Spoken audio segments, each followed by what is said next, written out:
Andrés y compañeros y oyentes, buenos días. Ya estamos en comunicación a esta hora con la profesora Marta Alfonso. Profesora, buenos días, ¿cómo está? Buenos días, ¿cómo están? Un saludo a quien nos escucha. Bueno, profesora, ustedes, el gremio de los profesores reunido en FECODE, tienen hoy a esta hora en sus manos, puede ser la noticia más importante del día. Los antecedentes a esta noticia, profesora, son el hecho de que en medios de comunicación se ha dicho que ustedes entran a paro mañana. En las últimas horas, ustedes a través de redes sociales han hecho una aclaración al respecto. ¿Cuál es la decisión de ustedes? Empecemos por eso. Bienvenida. Bueno, un saludo a todas las personas que nos están escuchando. Desde el Comité Ejecutivo de FECODE, la semana pasada informamos el viernes que íbamos a convocar a una jornada de protesta, a un paro, el 12 de junio, en respuesta a la enmienda a la Ley Estatutaria de Educación que desvirtuó la esencia de lo que se había venido trabajando y acordando. Y ayer en la Junta Nacional, donde hace presencia a todas nuestras filiales, las 34 filiales que representan a aproximadamente 270,000 maestros y maestras del país afiliados a estas, tomamos la decisión de que el paro iba a ser un paro extendido, un paro permanente. Esto porque el curso de este proyecto pues se da hasta la siguiente semana y entonces iniciamos desde mañana un paro con una serie de actividades para que la gente se informe por qué hemos sido esta ley y porque pues ha sido nuestra lucha durante toda la vida, toda nuestra historia. Sí, entendido. Entonces, la pregunta que sigue sería, profesora, ¿cuál es la hora cero? ¿12 de la noche, 6 de la mañana? ¿Cuál es la hora cero?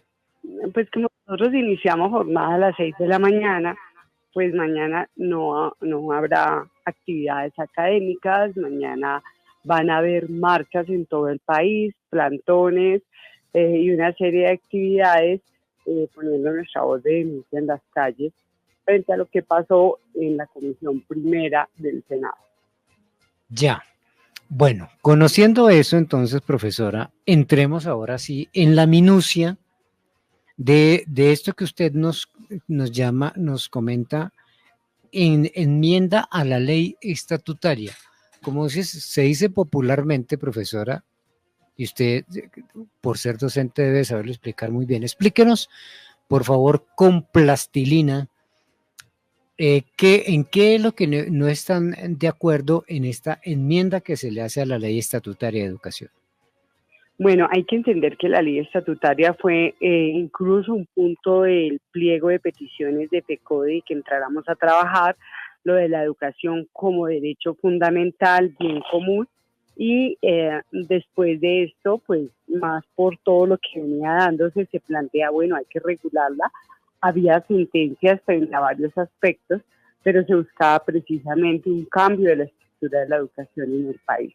Esto fue construido con muchas manos, el proyecto de ley que inició en la Cámara con aportes de diferentes sectores, estaban los de nosotros de FECODE, pero estaban los de otros sectores, incluso el sector privado, otras propuestas, pero siempre con un fin y era mantener la ley estatutaria como ley tiene el objetivo de garantizar un derecho y el garante del derecho es el Estado y el Estado debe al mismo tiempo de tener en cuenta que los recursos públicos son para lo público y garantizar el derecho a los privados, digamos, de desarrollar educación significa pues sobre las normas del Estado en general, la Constitución, pero entendiendo la diferencia entre una y otra.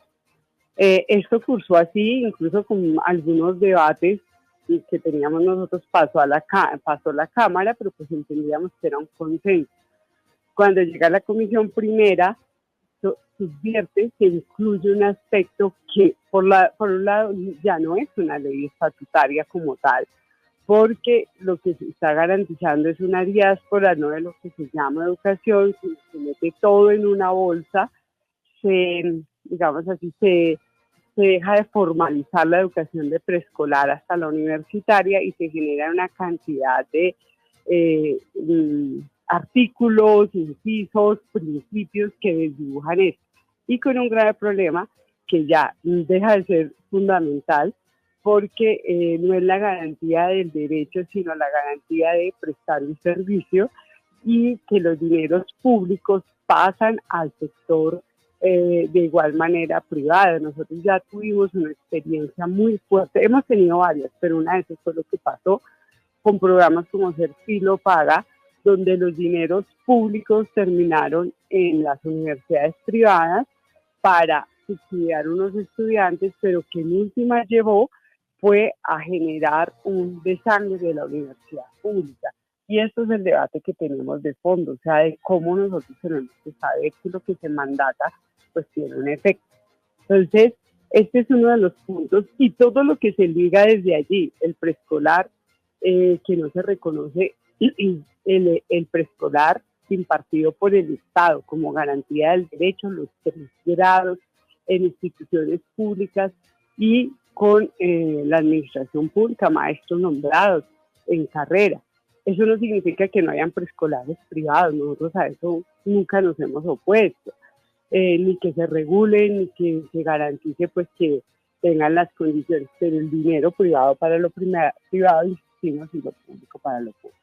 Y por último, cuando ustedes van a la educación superior, ponen en igual condición la educación terciaria, que sabemos que existe, que la educación superior. Y entonces esto desdibuja el fin y el objetivo. Y transversan una serie de criterios, no de mérito, que nosotros estamos de acuerdo con el mérito, sino meritocráticos, que desdibujan la esencia y la razón de ser de la educación, porque la ponen en condiciones de unas pruebas censales que nosotros decimos que no corresponden a los contextos y a la vida de la mayoría de la población del país, a los jóvenes, a lo que nosotros vivimos a diario.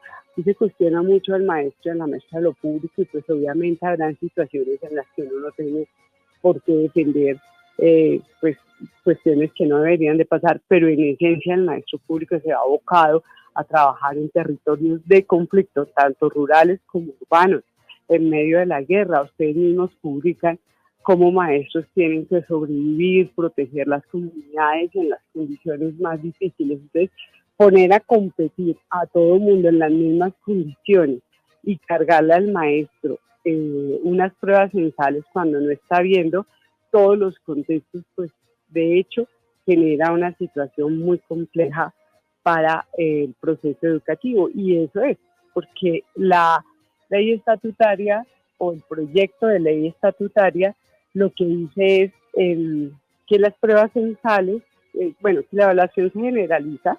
Hoy de los 330.000 maestros, 220.000 aproximadamente, estamos bajo sistema de evaluación, o sea que no es cierto que no seamos evaluados, y además rigurosamente y permanentemente con una evaluación que es punitiva, pero la discusión aquí que ha sido siempre es meter estas pruebas censales como el referente y no todos los contextos que viven los maestros y las maestras. Sí. Y obviamente esto mismo viene para los estudiantes, para limitar el acceso a la educación pública cuando se busca realmente que sea progresiva, entonces es inconsistente. Sí, bueno, profesora, ya tenemos el gran contexto, gracias. Ahora vamos por partecitas. Como siempre sucede, al Congreso de la República llega una propuesta que formula el gobierno. A esa propuesta los senadores o los representantes a la Cámara les quitan o les ponen.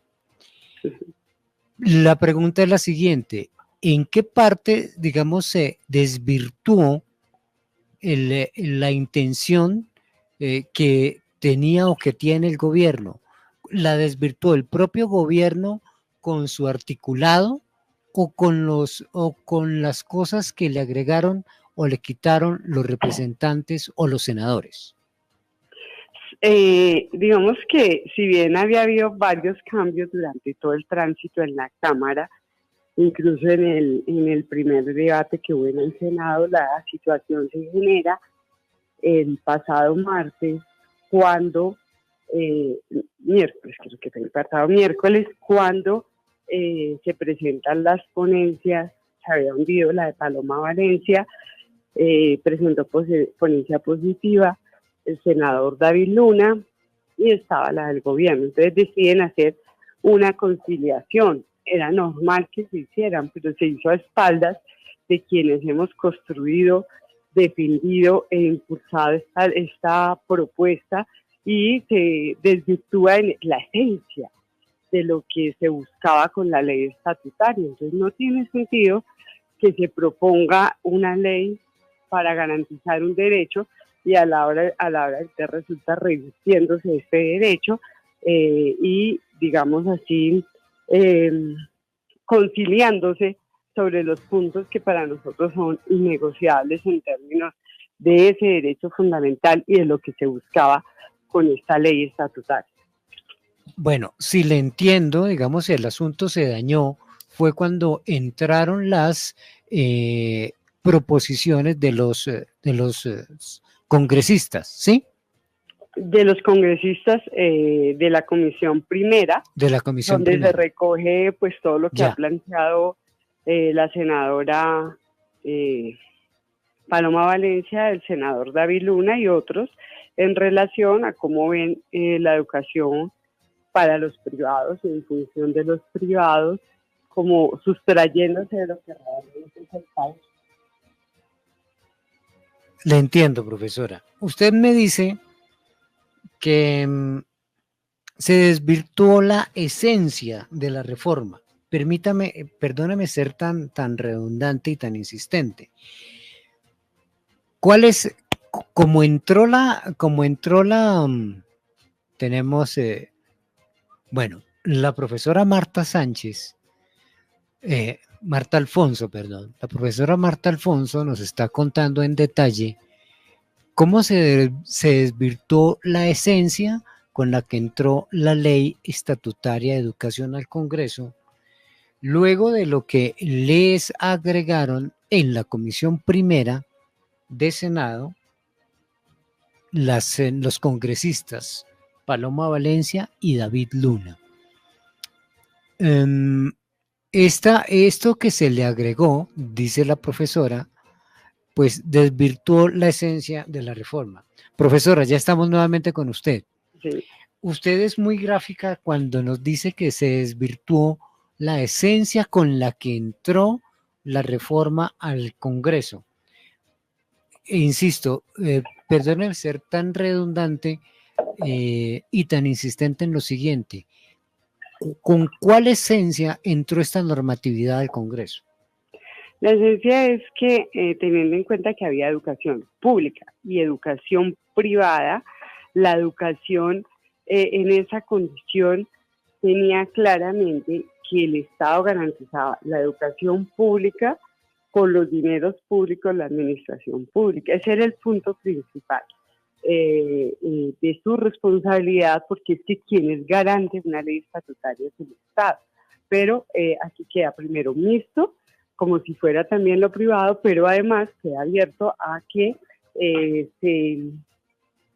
se usen los dineros públicos, que en parte ya están en la Constitución en casos extremos, pero que aquí quedaba abiertamente y de manera igual y sin claridad. Pero lo que yo quiero que vayamos es qué es una ley estatutaria y quién garantiza el derecho, y cómo al hacerlo de esta manera lo que buscábamos es que esa responsabilidad del Estado se mantuviera y se mantuviera desde la educación formal, en preescolar, básica, media y la educación superior. Y cuando usted lee el texto, la forma como quedaron planteados, la educación preescolar, la educación terciaria, que la apoyo de nivel, y el manejo de los recursos públicos y privados, y el debate de la meritocracia, no del mérito, para acceder a la educación y también como referente de evaluación, pues usted deja es una ley neoliberal que quita la esencia y pues nosotros hemos luchado mucho tiempo contra eso.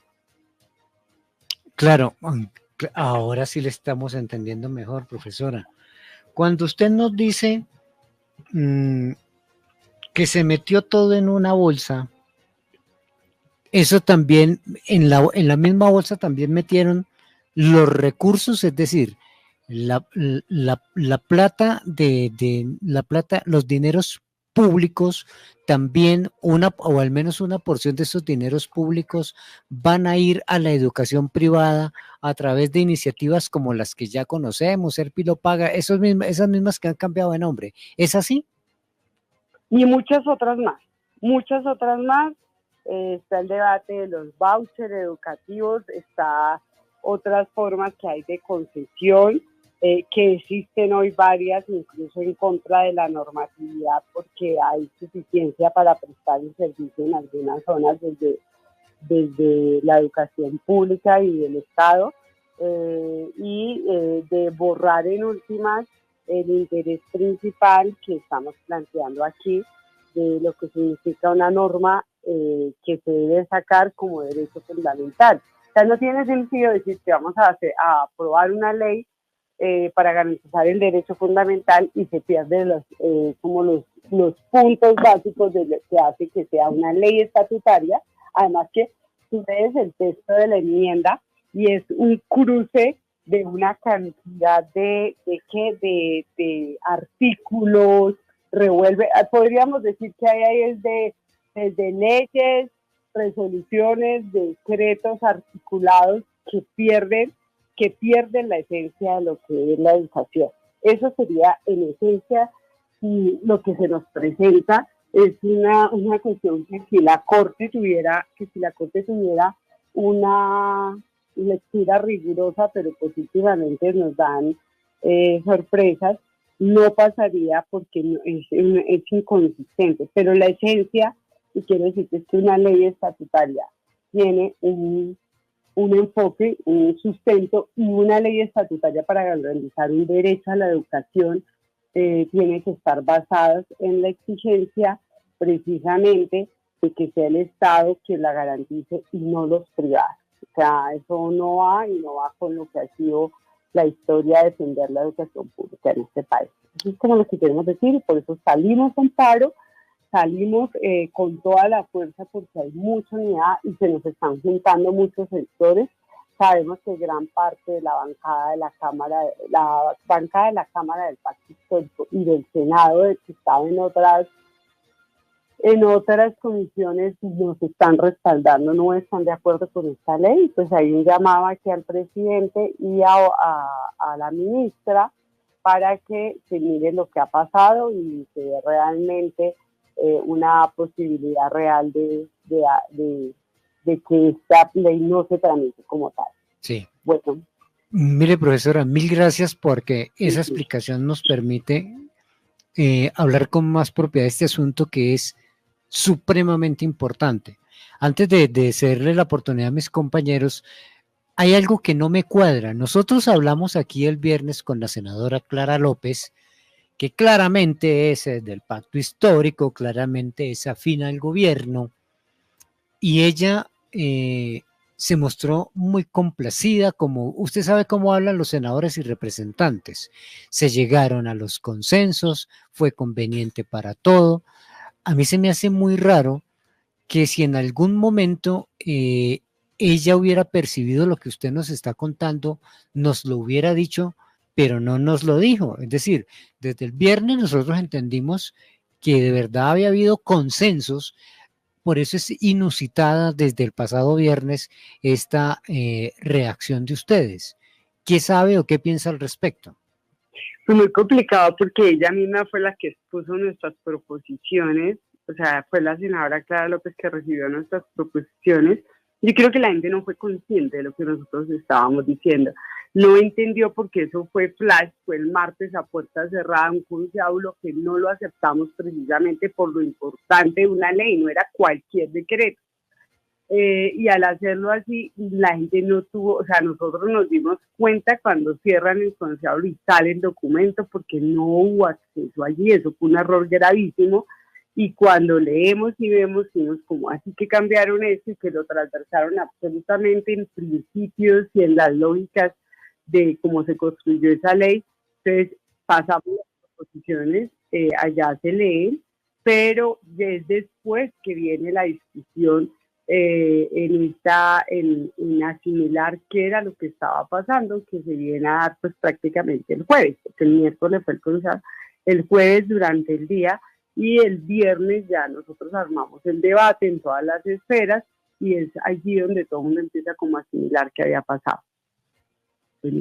Sí, profesora, mire que nosotros le hemos mencionado mucho a usted porque hemos hablado con otros referentes de la directiva de FECODE. De verdad nos complace mucho por fin poder conversar con usted. Mi compañero Jesús Ramírez le quiere formular preguntas, profesora. Profesora, hablemos de uno de los 39 puntos que le que preocupan de la reforma a la educación, pero en medio se dice que una de las molestias que tiene FECODE es la manera como se va a evaluar a los docentes, y pues porque ahora será por medio de las pruebas PISA. Creo que es importante que de parte de FECODE pues nos digan si esa es una de las razones fundamentadas para el paro. Sí, mire, esto ha sido un intento desde el año 2006. En el 2005 ingresamos los primeros maestros bajo concurso, con un sistema de evaluación bastante riguroso. Nosotros nos evalúan no solo con examen, ahorita hay 50.000 maestros que están en periodo de prueba, y van a seguir como en este proceso que inició nombramientos el año pasado, a final de año. Así entramos la mayoría de maestros que estamos hoy. Nosotros pasamos el periodo de prueba, nos inscriben a carrera y empezamos evaluación de desempeño. Yo he presentado 19 evaluaciones de desempeño. Bueno, cuando estaba en comisión sindical me toca diferente, pero a la mayoría, pues esa ha sido la historia. Y para subir al escalafón, y es una evaluación de desempeño muy rigurosa, y para subir al escalafón a nosotros nos hacen una evaluación sobre 80 puntos, precisamente la semana pasada, después de 5 años de congelamiento del escalafón, porque todo el gobierno anterior lo congeló, 106.000 maestros para presentar una prueba para ascender. O sea, es que aquí se está hablando como si nosotros no tuviéramos una cantidad de evaluaciones, además muy punitivas, muy acosadoras, y que todo el tiempo nos están controlando. Quedan unos maestros del viejo sistema, pero ellos están bajo la evaluación institucional, digamos que se les tendería a ellos, muchos de esos ya están como en proceso de retiro, aunque también hay gente joven que entró con ese decreto, que es antes del 2001, y lo que se intentaría es buscar los resultados de las pruebas censales como factor de evaluación, y eso en sí trae una situación muy complicada para nosotros. Entonces, queremos dejar aquí que nosotros no nos oponemos a la evaluación, lo planteamos en nuestro comunicado, sino a ese sistema de evaluación que es punitivo y que quita la esencia de la práctica educativa del maestro, de la obligación y responsabilidad social que tenemos para cambiar los contextos. Entonces, por eso quiero resaltar aquí como esta situación de que se tergiversa, es que no quieres evaluar, no, nosotros estamos súper evaluados, acosados, pero lo que queremos aquí dejar claro es que se está tergiversando la situación. Entonces, eso sería, ya tengo que salir. Profesora, mil gracias, mil gracias. Un abrazo mil gracias. Y gracias a ustedes por esta ilustración. Mil gracias. Ella es la profesora Marta Alfonso, quien es, digamos que la cabeza visible de FECODE. Ha explicado con todo detalle, las razones para entrar en cese de actividades a partir de mañana, que se conoce como el calendario. Ella dice que generalmente los estudiantes empiezan a ejercer a tomar sus clases 6 de la mañana, y a partir de mañana pues eso no va a suceder, y expone ampliamente las razones.